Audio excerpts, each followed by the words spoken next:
উপর হচ্ছে রাগও করছে যে আমরা কেন ওনাদের কাছে সরাসরি না গিয়ে এখানে হচ্ছে মবের স্টাইলে বা এইভাবে হচ্ছে ডিসেম্বর থেকে আসতেছি। না না তারা বলছে এটা, আমরা বলছি যে আমরা তাদের কাছে স্মারকলিপি দিচ্ছি, কিন্তু তারা ওই ওয়ার্ড ইউজ করে আমাদেরকে আর ক্রিমিনালাইজ করা হচ্ছে,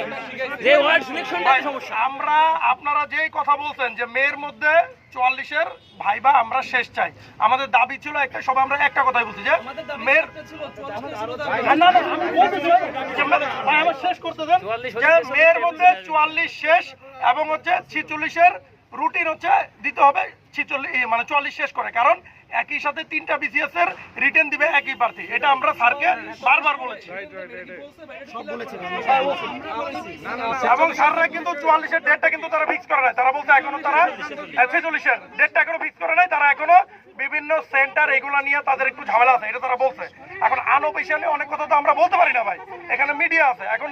আমরা যদি তাদের আনঅফিশিয়াল কথাবার্তা বলি, পিএসসি তো একটা সাংবিধানিক প্রতিষ্ঠান, আমি তো যাচ্ছে তাই বলে দিতে পারি না। ডেট তো দেওয়া আছে।